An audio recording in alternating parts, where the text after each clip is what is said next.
तो ये बोर्ड के एग्जाम भी आज की तारीख में कराना कोई समझदारी नहीं है सर। तो हम ये मानते हैं, जबकि मैं इस पक्ष का हमेशा रहा हूं कि बोर्ड के एग्जाम हो, आज भी इस पक्ष का हूं, लेकिन वर्तमान परिस्थितियों में हमें इसको स्थगित करना चाहिए, इसमें कोई दो राय नहीं है। और वैसे भी 10वीं और 12वीं के जो एग्जाम्स हैं, 8वीं के हैं, उनकी तैयारी करीब करीब पूरी होगी, 6 मई से है। तो वैसे भी अगर हम इसको बिल्कुल से ही घर पे पढ़ने के लिए अगर तो कोई दिक्कत वाली बात नहीं है, जब भी एग्जाम होंगी, क्योंकि एग्जाम बोर्ड के होने से पहले 8-10 दिन तो वैसे ही प्रिपरेशन के लिए हम लोग समय देते हैं। तो अगर कोर्स पूरा हो गया, हम पता लगा लेते हैं, तो फिर 10वीं 12वीं और 8वीं को भी हम लोग फ्री कर सकते हैं, जो घर पे तैयारी करेंगे। और जब परिस्थितियां अनुकूल होंगी और अगर निर्णय लिया जाएगा कि एग्जाम करेंगे, तो फिर एग्जाम हो जाएगी। तो एक तरीके से बच्चों वाला जो काम है वो रोक सकता है।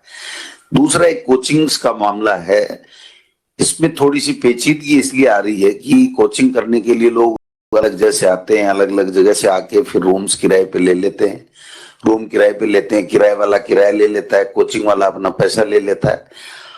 अब उसको कैसे रोकेंगे, ये मेरे भी थोड़ा समझ में कम आ रहा है, क्योंकि अगर उनको वापस भेज देंगे तो उनका किराया भी लग गया, उनकी फीस भी लग गई, और फिर वो दोबारा जब आएंगे तो दोबारा वो की वही बात होगी।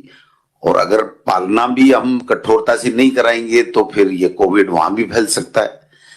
तो शादियों के लिए अब सख्ताई करने की आवश्यकता है मेरे विचार में।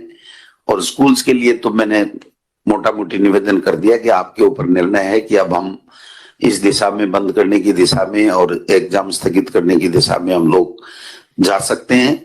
और चुनाव में अब 2 दिन का मामला, उसके बाद में कोई चुनाव है नहीं, और चुनाव राज्य निर्वाचन आयोग को हमको कहना चाहिए कि भाई अभी नहीं कराए। तो हम कुल मिला के, क्योंकि व्यवस्थाएं हमारी बनी हुई हैं, अधिकारी और प्रशासनिक तंत्र पूरी तरीके से मुस्तैद है, केवल पब्लिक में ये मैसेज चला गया कि साहब चुनाव हो रहे हैं, रैलियां हो रही हैं, ये कोरोना कुछ नहीं है, गांव में नहीं है, तो उसको हमको और ज्यादा बेहतर तरीके से एक जागरूकता अभियान चला करके हमको समझाना पड़ेगा कि ये सेकंड वेव है और ये बहुत ही खतरनाक है। तो मैं समझता हूं इसको हम काबू पाएंगे। और आपकी माननीय मुख्यमंत्री जी जो गंभीरता है, मैं समझता हूं यही हमारे स्टेट को बचाए हुए है। हम तो फिर भी इसको अदरवाइज ले लेते हैं कि कोई फर्क नहीं पड़ेगा, लेकिन आप जिस तरीके से पूरी स्टेट के लिए चिंतित रहते हैं और जो व्यवस्थाएं प्रतिदिन आप इसका सारे का सब चीजों की समीक्षा करके करते हैं, तो इससे एक बहुत अच्छा मैसेज भी जा रहा है। और इससे हमको हमारी लोकप्रियता में भी इजाफा हो रहा है कि वास्तव में लोगों की जान बचाने के लिए पूरी तरीके से प्रतिदिन हमारे मुख्यमंत्री जी पूरे अमले के साथ में चिंतन मनन करते हैं और उसके अनुसार कार्रवाई भी करते हैं। तो निश्चित रूप से हमारा धर्म भी बनता है और उस धर्म को आप बखूबी निभा भी रहे हैं। तो इसमें जो भी निर्णय लें, कोई दिक्कत वाली बात नहीं है, क्योंकि डॉक्टर्स की राय जानने के बाद में और जो प्रेजेंट में